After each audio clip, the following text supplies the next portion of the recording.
Good day, everybody. My name is Naki, and I'm going to be discussing a television series entitled Black Mirror.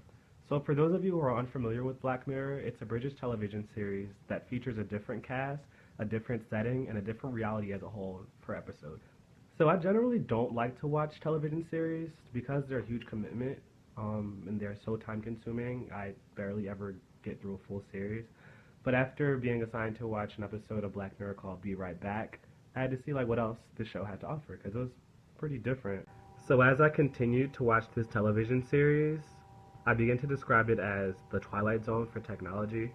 I hadn't really thought about why it's called Black Mirror because I got so into the episodes, but afterwards, I realized that Black Mirror is actually the screen that you're looking at right now, just with the display turned off. So the opening screen to every episode shows the words Black Mirror and then a crack being put through the words as if like your actual screen cracked. And after a bit of research, I realized that this symbolizes the dysfunctionality when your actual screen is cracked and you can't use your phone. And the show is playing on the whole ideal that if we continue to move in the same direction in technology and really rely on it the way we do today, um, it may not function the way it's supposed to function. It may have that crack going through it. It's already a huge problem we're having right now. Like once you crack your screen, it doesn't work anymore. So Black Mirror has a conspiracy undertone to me. It shows the darker aspects of how humanity can be if we continue to use the popular technologies like television and social media and our smartphones the way that we do now. And it shows how if we continue to go in the same path, that there might be, some huge phenomenons that might affect us in ways that we couldn't foresee before. So the episode that I'll be talking about today is the episode called Nosedive. And I chose this episode not necessarily because I feel like our society could evolve into the themes presented in this episode, but I feel like our society is already functioning in a way very similar to the themes presented in Nosedive. So the reality that's shown in this episode of Black Mirror is that every interaction that you have with someone or a group of people, no matter how big or small, the interaction it's ranked. And the moment that you see someone, their ranking pops up. The ranking system is 1 out of 5. And this can be very problematic to society because you know that you're going to be ranked by other people and you know that you're going to give ratings. So there's a huge sense of this fake, aggressive, cheery attitude that you'll have. So the main character in this episode's name is Lacey, and she pretty much spends most of her time either at work trying to have good interactions with people so that she can get high ratings, or at home practicing her friendly, happy faces in the mirror, or posting some type of like perfect selfies on the social media that's presented on the episode. She also spends most of her interactions trying to rate other people around her 5 stars so that they can in turn rate her 5 stars back. It's never really a guarantee you can rate someone 5 stars and they rate you 1 star, but it's like a give and take type thing. So because this whole rating system determines where you fall in society, whether you're a 5 or a 1, whether you're on top or the bottom, Lacey is trying to climb to the top because she wants to live the best life she possibly can and have the best things. But since she's at a 4.1, which is a pretty good rating, but not the greatest rating, she can't have, the things that maybe a 5 star or 4.5 star can have.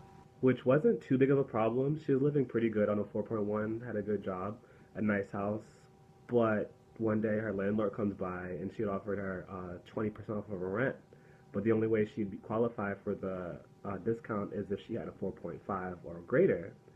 So in response, she then, tried to be as nice as she could to everyone to try to raise those ratings, to see what she can do. And her efforts just went completely, they took a nosedive. So that's what the whole episode is about. So conveniently for Lacey, her childhood friend actually calls her after she finds out that she needs that 4.5, and she says, hey, can you be my maid of honor? But you could kind of tell that they weren't really that good of friends at all. Like it was kind of a fake friendship. As you can see, like most interactions of this episode, it was like kind of everyone's just forced to act like they like each other just to get that good rating. And she's also like, she has a really good rating, this childhood friend, maybe something really close to a 5. So she's like, yeah, there's going to be all these high level people, these 5-star rating people, and by you coming to the wedding, you get a really good rating. So she tells her brother about the wedding, and they get into like an argument because the brother doesn't like the whole rating system. He has a 3 point something rating. He's not too crazy over it. He's living comfortably, but he gets mad because he doesn't like how Lacey acts super fake. And when he saw her making the facial expressions in the mirror and things like that, he just isn't really a fan of it. So they got into an argument after that, and he gave her a 1 star. So then she goes out. She's angry. She's trying to get better ratings. So if you have a 5 star rating, your vote has more of an impact on the rates that you give other people, which was a huge incentive for her to go to the wedding as a bridesmaid because there were so many high class people there. So after she gets the 1 star rating from her brother, she goes into her taxi cab to go to the airport and catch her flight to where the wedding was, but the taxi driver gave her 1 star too. So then she gets to the airport and her flight gets canceled, and she goes to the concierge and she tries to get the flight changed.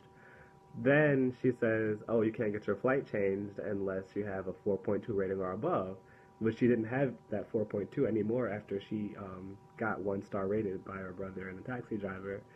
So at this point, she's trying to negotiate a way to get on the flight. Can you please just change it for me? And she's acting really nice, but you could tell it was like super uncomfortable, and she was like on the edge of her seat trying to change this flight because she had to get to the wedding in time. So things escalate from here. This is where things get pretty dark. So then the security comes, and he says, "You gotta go. Like you can't get on this flight. You can't change it. It's not good enough."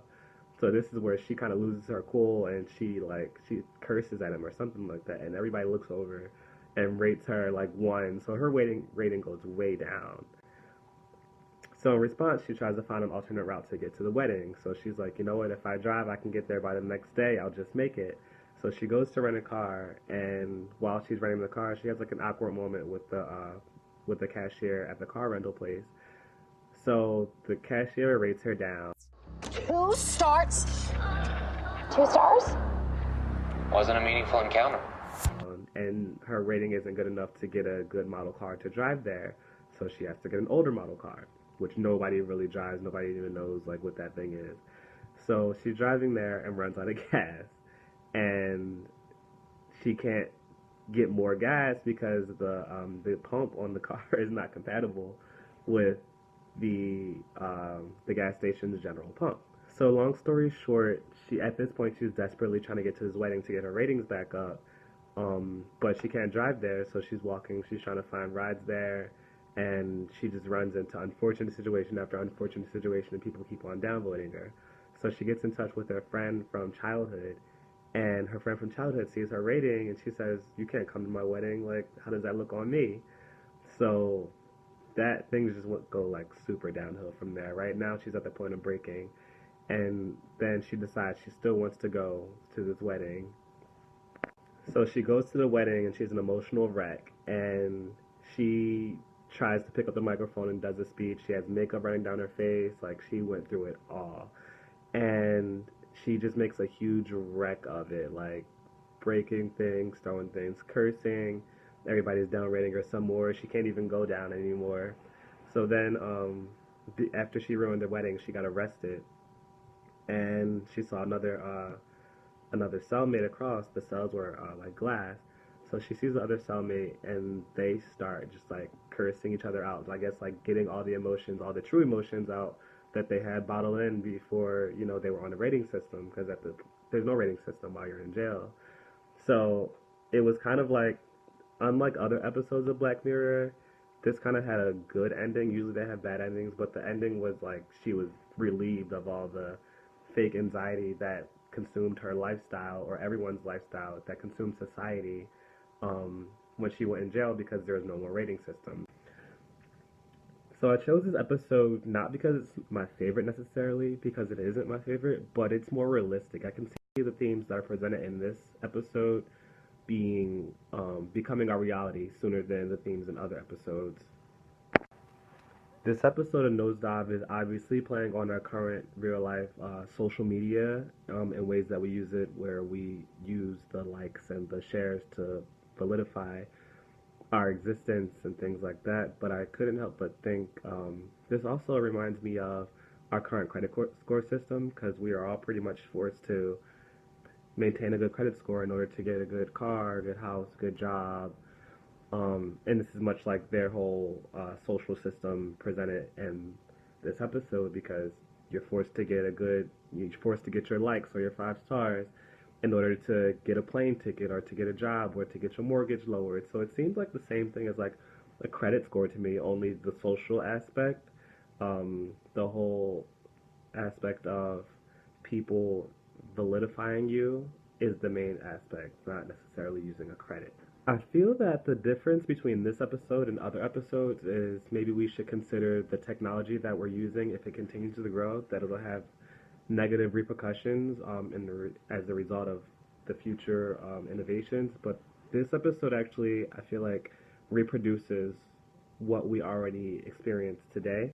I feel like it just retells reality as it is right now. Like we even say things like "do it for the gram" in real life, and what they're doing on the show is they're doing it all for the ratings, and it's all the same thing. It's all just a huge social media construct. I don't know. It's a really scary concept to think that our society is actually like moving more towards the direction of this episode. I feel like there's a lot more that I could say about this episode in relation to how we're living today and how technology functions within our lives compared to the reality of this episode. But I'm gonna end it right here. I feel like I think maybe I've went over time. So thanks for watching.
2 stars? 2 stars? Wasn't a meaningful